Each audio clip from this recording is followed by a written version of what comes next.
Somewhere in America right now, a machine built during World War II is still turning its wheels. No computer, no modern engine management system, just steel, fire, water, and engineering so perfect that 80 years haven't beaten it. Most machines from that era are dust. These ones are still moving. Some still haul passengers. Some still shake the ground when they pass. These are 10 old locomotives so powerful, so brilliantly built, they refuse to die. Number 1. Union Pacific, Big Boy, number 4014. If you have ever stood next to a locomotive and felt physically small, imagine standing next to one that is 132 feet long and weighs 1.2 million pounds. That is what Union Pacific's Big Boy number 4014 does to people, and it is still doing it today. ALCO, the American Locomotive Company, built number 4014 in November 1941 at a cost of $265,174, delivering it to Union Pacific the following month. It was designed with a single brutal purpose: to haul freight trains weighing up to 3,600 tons over the Wasatch Range in Utah, a stretch of track that had required helper locomotives before the big boys arrived. The engineering numbers behind this machine are almost unbelievable. A starting tractive effort of 135,375 pounds, a 4884-wheel arrangement, the only locomotive class in history to use this configuration, a boiler pressure of 300 pounds per square inch, peak power output reached around 35 miles per hour, but the locomotive was designed to travel safely at up to 80 miles per hour. During a test run on April 2, 1943, number 4014 pulled 65 freight cars between Ogden, Utah and Evanston, Wyoming, generating a maximum of 5,530 horsepower. During its revenue service career, number 4014 logged 1,031,205 miles before being retired in December 1961. It was donated to a museum in Pomona, California, where it sat dormant for over 5 decades. Then, in 2013, Union Pacific reacquired the locomotive and began a years-long restoration project at their steam shop in Cheyenne, Wyoming. The locomotive was completely disassembled. New parts were fabricated. Its firebox was converted from coal to number 5 fuel oil. In May 2019, number 4014 moved under its own power for the first time in nearly 60 years, becoming the world's largest operational steam locomotive. Today it operates as part of Union Pacific's heritage fleet, making special excursion runs across the country. In 2021, it became the first mainline steam locomotive to be equipped with positive train control. For 2026, Union Pacific CEO has announced a coast-to-coast tour, a machine from 1941 crossing modern America in both directions. Not many things built during World War II are still fully operational. Big Boy number 4014 is not just operational. It is the largest steam locomotive on Earth that still moves under its own power. Number 2. Union Pacific number 8444. Here is a title that no other locomotive in North American history can claim.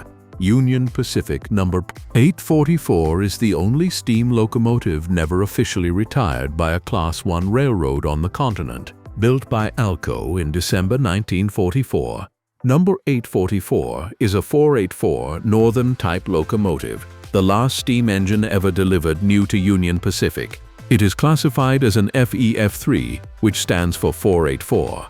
The design had been refined through 2 previous generations of FEF locomotives, and by the time number 844 rolled out of the Schenectady, New York factory, it represented the absolute peak of what the Northern type could be. The FEF3 class could reach speeds capable of exceeding 100 miles per hour, and number 844 hauled Union Pacific's most prestigious passenger trains, including the Overland Limited, the Los Angeles Limited, the Portland Rose, and the Challenger. When Union Pacific fully dieselized in 1959, most of its steam fleet was either scrapped or donated to museums.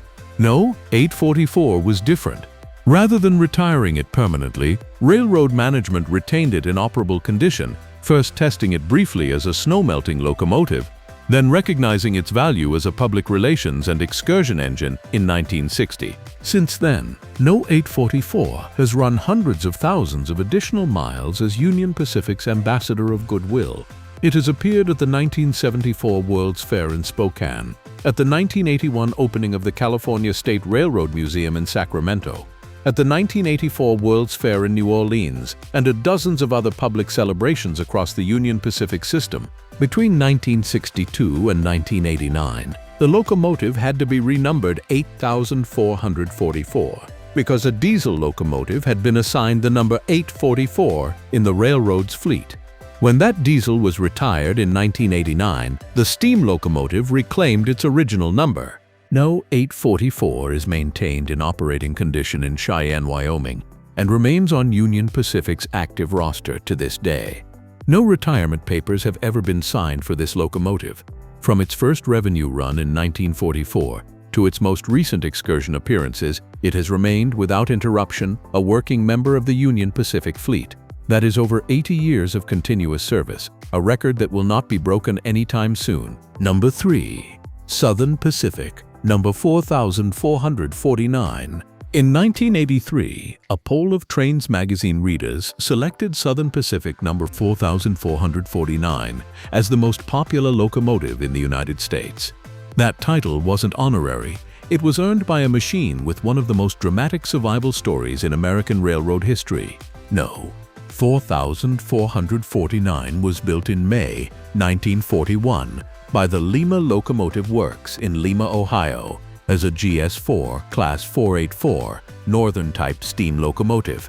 GS stood for Golden State, a nickname for California, where this locomotive spent most of its working life. It entered service on May 30, 1941, and was assigned to pull Southern Pacific's Coast Daylight, the railroad's premier passenger run between San Francisco and Los Angeles. It wore a brilliant red, orange, and black paint scheme that made it one of the most visually distinctive locomotives ever to run in America. No, 4449 was retired from revenue service in 1957 and donated to the city of Portland, Oregon in 1958, where it was placed on outdoor display near Oaks Park. For over a decade, it sat exposed to the elements, vandalized repeatedly, its builder's plates stolen, its whistle removed by thieves. It was a sad end for a magnificent machine. Then came a second chance.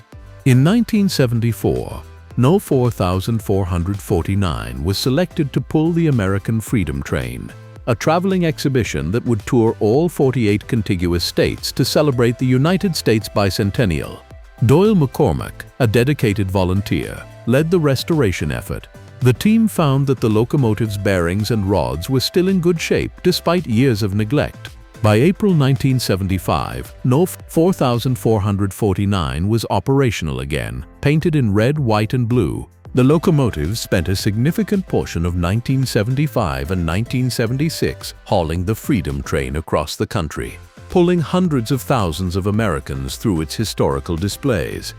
After the tour ended, it was eventually restored to its original daylight livery and has operated in excursion service ever since. Today, No 4449 is based at the Oregon Rail Heritage Center in Portland, maintained by the nonprofit Friends of SP 4449. It is the only surviving GS4 class locomotive, the sole survivor of 28 built, capable of producing 6,500 horsepower and reaching speeds up to 110 miles per hour. It remains fully operational and continues to run excursions in the Pacific Northwest. It is a machine that survived abandonment, vandalism, and indifference and came back stronger. Number 4. Norfolk and Western Class J, number 611. If engineering perfection can be expressed in a locomotive, the Norfolk and Western Class J represents it. No 611 was designed entirely in-house by Norfolk and Western's own engineers and built at their Roanoke, Virginia shops. It was completed on May 29, 1950, and it is the only one of its kind left on Earth. 14 Class J locomotives were built between 1941 and 1950. They were designed for a specific and demanding job, pulling N&W's premier named passenger trains, the Powhatan Arrow, the Pocahontas, and the Cavalier, along the main line between Norfolk, Virginia and Cincinnati, Ohio, through some of the most challenging mountain terrain on the East Coast. The performance numbers were extraordinary. No 611 produces 80,000 pounds of tractive effort with a boiler pressure that was raised to 300 psi in 1950. It can reach speeds of up to 100 miles per hour on flat terrain, and it spans 110 feet in length while weighing 872,600 pounds. It was designed with automatic lubricators at 220 points, allowing it to travel up to 1,300 miles between refills, a maintenance advantage that most steam locomotives of the era couldn't match. In 1952, No. 611 and its sister locomotive No. 613 pulled President Dwight D. Eisenhower's presidential campaign train. When Norfolk and Western retired its steam fleet in 1959, all 14 Class J locomotives were retired. No. 611 was saved from scrapping by the efforts of railroad attorney and devoted railfan W. Graham Claytor Jr., who campaigned to preserve at least one Class J example. No. 611 was donated to the Roanoke Transportation Museum in 1962 and sat on static display for nearly 20 years. In 1981 and 1982, Norfolk Southern, which had inherited the N&W system, restored No. 611 to operating condition. For 12 years, from 1982 to 1994, it pulled excursions as far south as Florida, as far north as New York, and as far west as Illinois and Missouri. In 1984, the American Society of Mechanical Engineers designated No. 611 a National Historic Mechanical Engineering Landmark. No. 611 was restored again in 2015 at a cost of $3.5 million, funded by nearly 3,000 donors from 19 countries. It has operated excursion service in subsequent years, including at the Strasburg Railroad in Pennsylvania and the Virginia Scenic Railway. In 2017, it was designated the official state steam locomotive of Virginia. It is the last Class J survivor and one of the most technically accomplished steam locomotives ever built by any American railroad for any purpose. Number 5. EMD SW1 No. 737. Not every legendary locomotive is massive. Some are legendary simply because they refuse to quit. The Amtrak SW1 No. 737 was built in 1942 by the Electromotive Division of General Motors. The SW1 model was a switcher locomotive, a smaller diesel-electric unit designed for yard work, moving cars around in rail yards rather than hauling long freight trains across the country. EMD produced the SW1 from 1938 to 1953, and it was one of the earliest commercially successful diesel-electric switcher designs. No. 737 was originally purchased by the New York Central Railroad. It later passed to Penn Central, where it was renumbered. Amtrak acquired it in 1977, renumbering it once again to its current designation. What makes No. 737 significant is what it represents: survival through decades of hard, unglamorous yard work. While the great steam locomotives captured public imagination with their size and power, the SW1 proved that solid, reliable, unfussy design outlasts almost everything. It has been in continuous operational service since it was built in 1942, running primarily in Washington, D.C. and Wilmington, Delaware. Most SW1 locomotives were retired decades ago. No. 737 keeps running, making it the oldest engine still in operational service on the Amtrak system. It is a quiet kind of longevity, without the spectacle of a big boy or a daylight, but longevity of purpose nonetheless. It has been doing its job since before World War II ended, and it continues to do that job today. Number 6. EMD F-unit Locomotives. In 1945, General Motors' Electromotive Division introduced the F3, the first of what would become one of the most influential diesel locomotive families in railroad history. The F-units F3, F7, and F9 were cab-style diesel-electric locomotives designed for passenger and freight mainline service. They became the visual symbol of the diesel era. The F7, introduced in 1949, became the best-selling locomotive in EMD's history at that point, with 4,457 units built by 1953. The entire F-unit family featured EMD's 16-cylinder 567 engine, and produced between 1,500 and 1,750 horsepower per unit. Railroads typically ran them in pairs or groups of 4 for maximum hauling power. Their streamlined car body design was created by General Motors' own styling staff, giving them a distinctive aerodynamic look that made them as recognizable as any locomotive ever built. What makes the F-unit story remarkable for this list is how many of these locomotives survived. Dozens of F7s and F3s have been preserved in operational condition by heritage railroads, tourist lines, and railroad museums across the United States and Canada. They can be found pulling excursion trains in multiple states, their 567 engines, known for both their power and their distinctive sound, still turning decades after they first entered service. The F-unit proved something important, that a well-engineered diesel locomotive, maintained with care, can outlast almost any operational expectation placed on it. Individual F7s built in the early 1950s are still pulling paying passengers on heritage railroads today. The design was simply that sound. Number 7. Norfolk and Western Class Y62882. Norfolk and Western had a philosophy that set it apart from virtually every other major American railroad.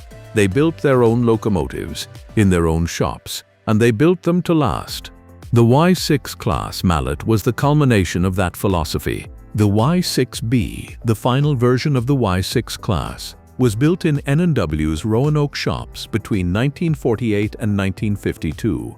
These were massive compound articulated steam locomotives using a 2882 wheel arrangement, meaning 2 sets of 8 driving wheels on a single articulated frame. The compound design meant that steam was used twice before being exhausted, first in the high-pressure cylinders, then again in the larger low-pressure cylinders, extracting more work from each pound of steam burned. The Y6B developed a starting tractive effort of 152,206 pounds in simple expansion mode, meaning they could temporarily bypass the compounding system to produce maximum pulling force at low speeds for the heaviest loads. This figure made them among the most powerful steam freight locomotives ever to operate in regular service anywhere in the world. Norfolk and Western used the Y6 class to haul massive coal trains over the mountains of Virginia and West Virginia. The railroad's coal traffic was so heavy and so consistent that it justified keeping steam power long after most American railroads had fully dieselized. N&W did not retire its steam fleet until 1960, one of the very last Class I railroads to do so. Several Y6 class locomotives have been preserved, with the most famous being number 2156, displayed at the Virginia Museum of Transportation in Roanoke. The Y6 class stands as proof that a railroad willing to invest in its own engineering could produce steam locomotives that remained economically competitive against diesel well into the late 1950s. Number 8. EMD SW1 No. Every list of locomotives that refuses to die must include the machine that most people working in the American freight railroad industry today grew up around. The EMD SW1 is widely considered the most successful diesel-electric locomotive of all time, and it is still working. Introduced in January 1972, the SW1 was built by General Motors' Electromotive division as part of their new -2 series. The upgrade over the previous SW40 model focused primarily on electronics. The SW42 replaced a complex tangle of relays and switches with solid-state modular components, transistors, and printed circuit boards. This made the locomotive dramatically easier to maintain and far more reliable in field conditions. The SW42 produces 3,000 horsepower from a turbocharged 16-cylinder 645 E3 diesel engine. It rides on 6 axles in a CC configuration, giving it a starting tractive effort of 115,000 pounds. It is 68 feet and 10 inches long, weighs between 368,000 and 409,000 pounds depending on configuration, and has a maximum speed of 65 miles per hour. More than 4,000 SW42 units were built between 1972 and 1986. Burlington Northern alone acquired nearly 900 of them. The SW42 became the standard of the industry, the machine that every railroad wanted, and the machine that effectively defined what a heavy freight locomotive should be for 2 decades. It outsold every competitor and remained in production for over a decade. 50 years after that first unit rolled out of the LaGrange, Illinois factory for Kansas City Southern, SW42 locomotives are still working on short-line railroads, heritage railways, and industrial operations across North America. Union Pacific rebuilt 486 of their SW42 fleet into SW40N variants at their Jenks shop, extending their service life with microprocessor control systems. Norfolk Southern maintains an ongoing SW43 rebuild program as of today. The 645 E3 engine, once described as one of the finest prime movers ever produced for railroad service, is still turning. The SD42 was not built to be famous. It was built to be reliable, and it achieved that goal so completely that it will likely be working decades from now. Number 9. EMD GP9. Before the SD42, there was the GP9, and the GP9 deserves its own chapter in any serious discussion of locomotives that simply will not quit. EMD introduced the GP9 in 1954 as a 4-axle, 1,750 horsepower diesel-electric road switcher. It used the 16-cylinder 567C engine and was built on a general-purpose platform. The GP in the name stood for general purpose, and the GP9 lived up to that description completely. It was versatile enough for passenger service, freight service, yard switching, branch line work, and helper service on grades. It could do almost anything a railroad needed a diesel locomotive to do. Over 4,250 GP9 units were built for North American railroads between 1954 and 1959, along with additional units exported to international markets. This made it one of the highest production diesel locomotive models of its era. Railroads across the continent acquired them because they were reliable, relatively simple to maintain, and genuinely useful across a wide variety of operational contexts. What happened to the GP9 after its production run ended is the remarkable part. Rather than being scrapped as newer, more powerful locomotives arrived, thousands of GP9 units were rebuilt, repowered, and repurposed. They were converted to GP9R and GP9M variants with upgraded electronics and mechanical systems. They were acquired by short lines and tourist railroads when Class 1 carriers upgraded their fleets. Heritage railways that needed a workhorse with manageable maintenance requirements bought them by the dozens. Today, the GP9, in its various rebuilt forms, is one of the most commonly encountered vintage diesel locomotives on heritage and short-line operations across North America. A locomotive designed and built between 1954 and 1959 is still hauling paying passengers and freight in the 21st century because the original engineering was honest, practical, and built to last. Number 10. Chesapeake and Ohio 2716 and the T1 class. Our final entry on this list is not a single locomotive, but a class of machines that proved something important about the limits of what steam technology could achieve at its absolute peak. In the early 1940s, the Reading Railroad in Pennsylvania was struggling with a specific problem. They needed powerful steam locomotives that could haul heavy anthracite coal trains over grades that taxed conventional equipment. The T1 class that Reading developed in their own shops between 1945 and 1947 was their answer. The Reading T1 class locomotives were 484 Northern-type machines, the same wheel arrangement as the big boy's smaller cousins. But what distinguished the T1 was how they were built and maintained. Reading's mechanical department had an exceptional reputation, and they took extraordinary care of their fleet. Reading T1 number 2101, one of the most famous survivors of this class, achieved genuine fame when it was selected in 1975 to pull the American Freedom Train alongside Southern Pacific 4449. The T1 became the lead locomotive on the Freedom Train, pulling the exhibition across the country and introducing millions of Americans to the sights and sounds of mainline steam at a time when it had almost entirely disappeared from regular service. What the T1 and the broader story of well-maintained mid-century steam locomotives demonstrates is the relationship between engineering quality and survival.